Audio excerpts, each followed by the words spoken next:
kind of wild to think about. How did a quiet, rural piece of California real estate, named literally just after a holly bush, transform into a massive global entertainment empire? It's a pretty fascinating paradox when you dig into it. We tend to think of Hollywood today as this totally untouchable monolith of culture and commerce, but its origins are incredibly ironic. It was actually born out of a desperate escape from monopolistic control, only to turn around to become one of the most tightly controlled monopolies in history, before shattering and reinventing itself over and over again. Welcome to This Explainer. Today, we are diving deep into the absolutely incredible history of Hollywood. Looking at the sources, we're going to explore over a century of explosive booms, devastating busts, and massive industry disruptions. It is a real masterclass in how a business survives by continuously and completely rewriting its own rules. Here is our quick roadmap for today. Number 1, the birth of a film capital. 2, the studio system rises. 3, Golden Age to Red Scare. 4, the Blockbuster era begins. And finally, 5, streaming and IP dominance. Let's jump right into Section 1, the birth of a film capital. Okay, get this.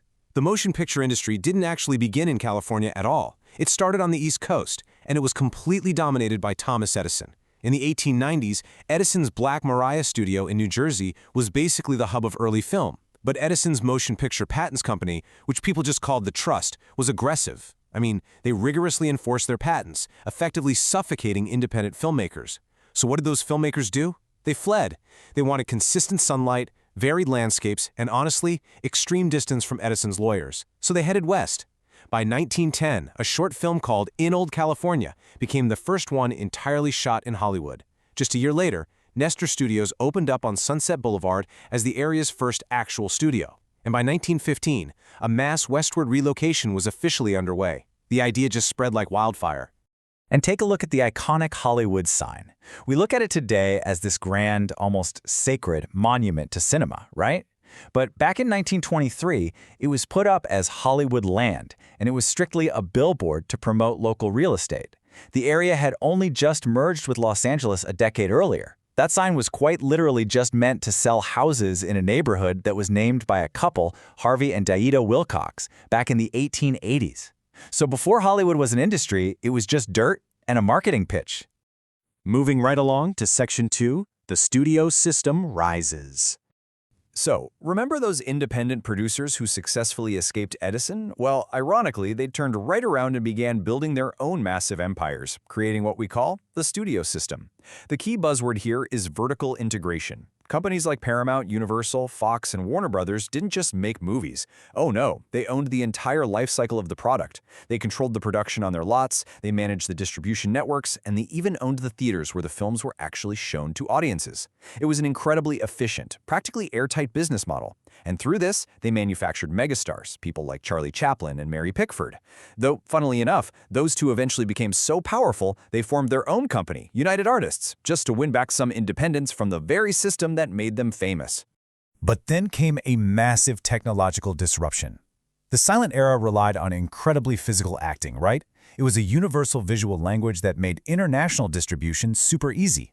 But in 1927, Warner Brothers released The Jazz Singer, which introduced synchronized sound. The era of the talkies had arrived, and it was a total game changer. This perfectly illustrates how technology absolutely forces adaptation. Talkies ended the silent era practically overnight and massively boosted studio profits.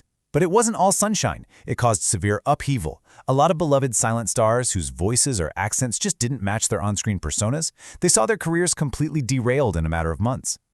That brings us to Section 3, from the Golden Age to the Red Scare. As the industry finally mastered sound, it hit a massive cultural speed bump.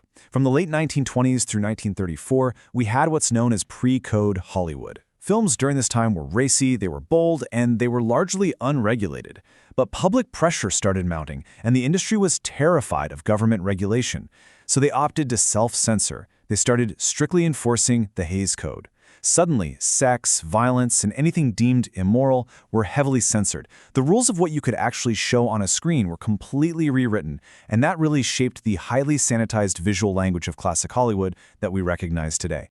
And operating right inside those sanitized rules, the Golden Age machine reached its absolute peak. The industry was ruled by the Big Five and the Little Three studios.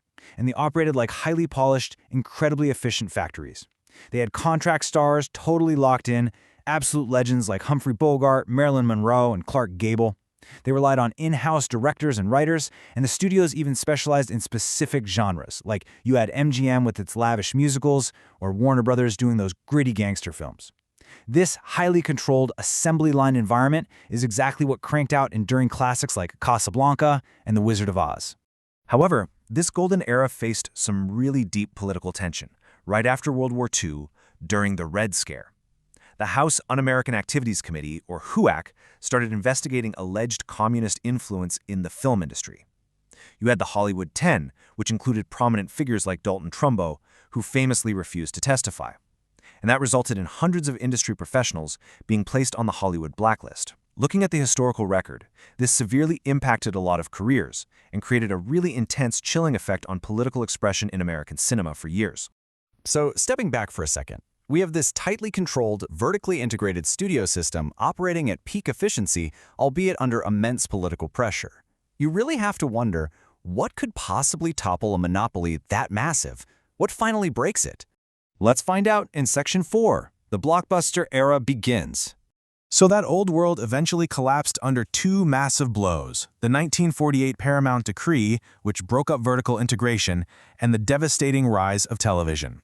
People were staying home, and out of those ashes rose what we call New Hollywood.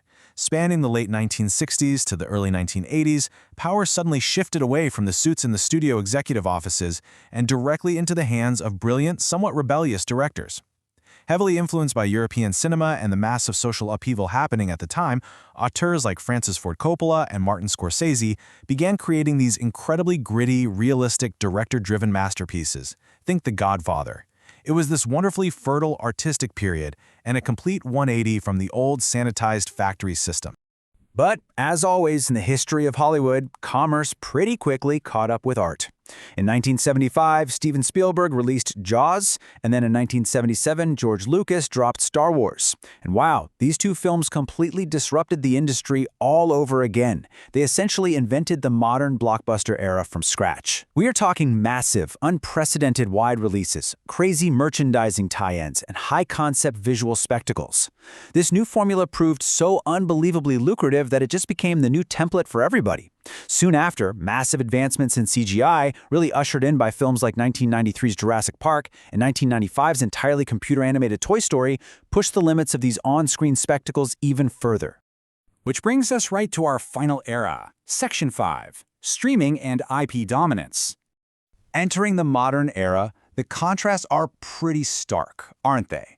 We've moved away from studio monopolies controlling local theaters to massive corporate conglomerates fighting tooth and nail over streaming platforms. Instead of relying on a roster of contract stars to sell movie tickets, the modern era relies almost entirely on recognizable franchises and IP reboots. Today, the intellectual property itself, the brand name, has actually become the biggest star in the world. And honestly, perhaps nothing demonstrates this shift better than Disney's acquisition of Marvel back in 2009. That single move built the Marvel Cinematic Universe, perfectly highlighting how the modern model works. It's all about interconnected storytelling spread across both massive cinematic releases and exclusive streaming series. Giant platforms like Netflix, Disney Plus, and others have completely disrupted traditional theatrical models, especially in the wake of the COVID pandemic. The economic concentration today is just immense, with major franchises like Marvel, Star Wars, and DC completely ruling the global box office. But if history tells us anything, it's that whenever Hollywood seems perfectly settled into a comfortable, dominant model, massive disruption is literally right around the corner. Today, the industry is facing some fierce challenges. We're seeing rising costs in streaming, palpable audience fatigue with formulaic superhero franchises, stiff competition from global cinema, and major labor disputes like the recent writers and actors strikes. The whole model is under intense pressure once again. So, considering how this entire industry started just by fleeing a patent monopoly, only to rebuild itself time and time again through talkies, antitrust suits, and the dawn of the blockbuster, what do you think is Hollywood's next great reinvention? How exactly is the screen going to change next? Now, that is a question we'll all be watching very closely.